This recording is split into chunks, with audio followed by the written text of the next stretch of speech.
Buto to guys. So good day mga idol, installation ng CCTV. So ito yung pinakamalapit na outlet na aming pagkukunan ng power supply ng outlet. So nagmolding ako dito. So gamit yung 2.0 na wire, no? So mababang load naman yon dahil CCTV lang, 12 volts ang output. So dito ako kumuha sa may outlet ng dispenser at saka electric fan.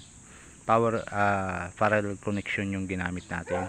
Tinap natin mismo sa may wire papunta dun sa may outlet ng CCTV. So ganyan lang yung isang basic idea para iwas tayo sa overload, no? Overload at saka loss connection, yun yung iniwasan natin, kaya tinaping natin dun mismo sa may wire yung ating wire na papunta doon sa outlet ng CCTV. So ito yung dispenser at saka electric fan. Ayan, so may power na, goods. Ayan, so yun yung pinaka magandang idea pag kayo ay nag wiring ng mga outlet mga idol.